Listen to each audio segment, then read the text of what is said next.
يوصيكم الله في أولادكم للذكر مثل حظ الأنثيين.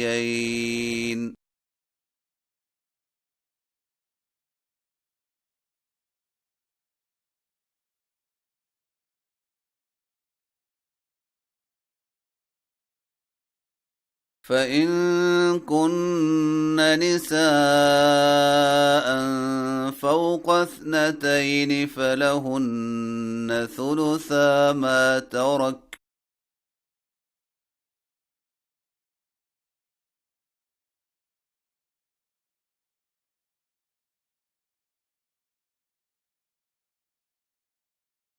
وإن كانت واحدة فلها النصف.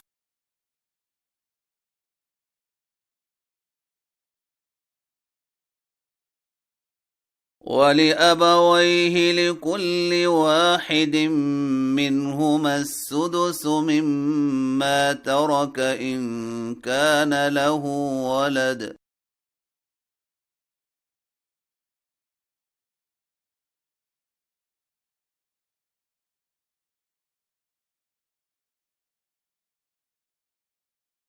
فإن لم يكن له ولد وورثه أبواه فلأمه الثلث.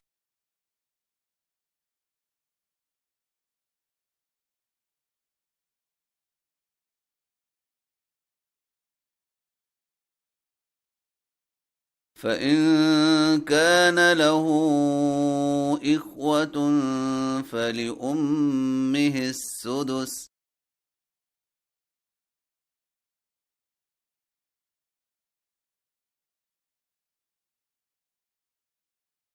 من بعد وصية يوصي بها أو دين.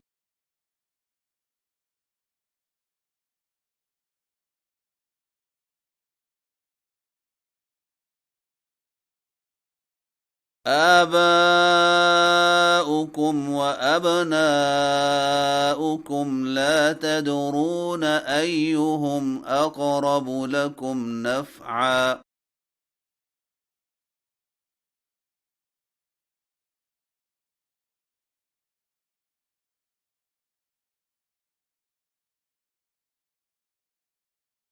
فريضة من الله.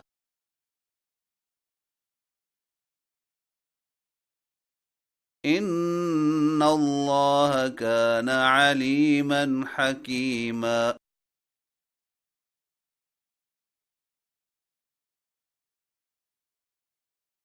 ولكم نصف ما ترك أزواجكم إن لم يكن لهن ولد،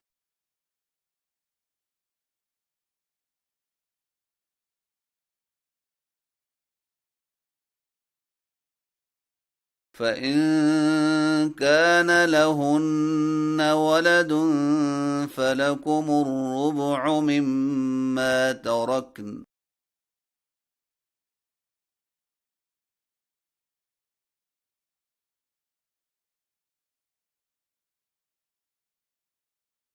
من بعد وصية يوصين بها أو دين.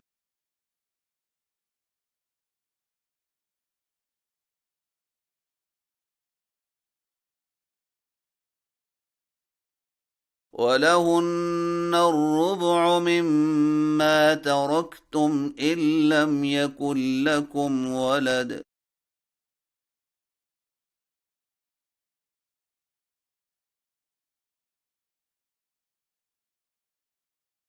فإن كان لكم ولد فلهن الثمن مما تركتم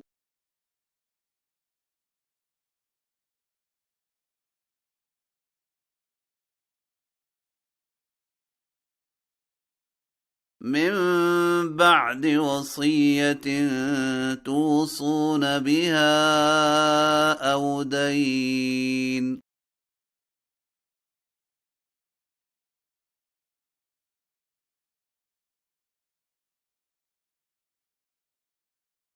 وإن كان رجل يورث كلالة أو امرأة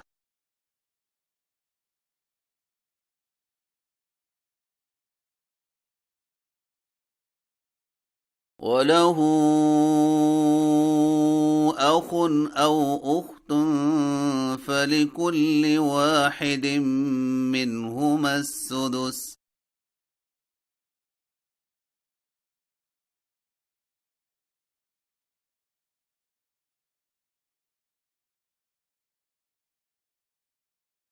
فإن كانوا أكثر من ذلك فهم شركاء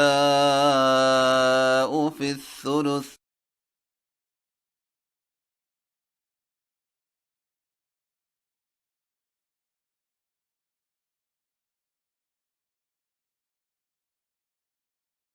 من بعد وصية يوصى بها أو دين غير مضار.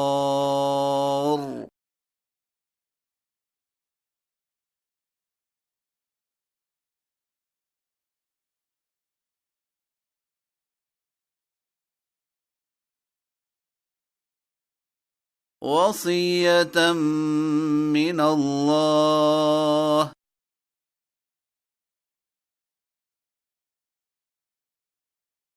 والله عليم حليم.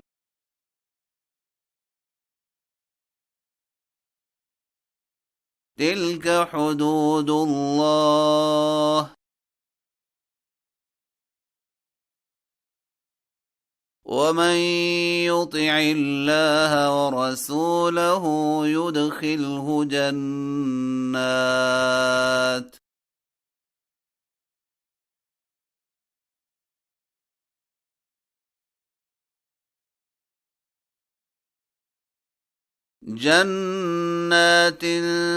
تجري من تحتها الأنهار خالدين فيها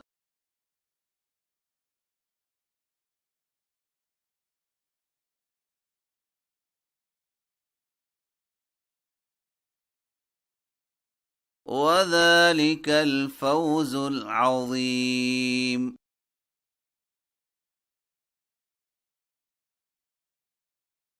ومن يعص الله ورسوله ويتعد حدوده يدخله نارا خالدا فيها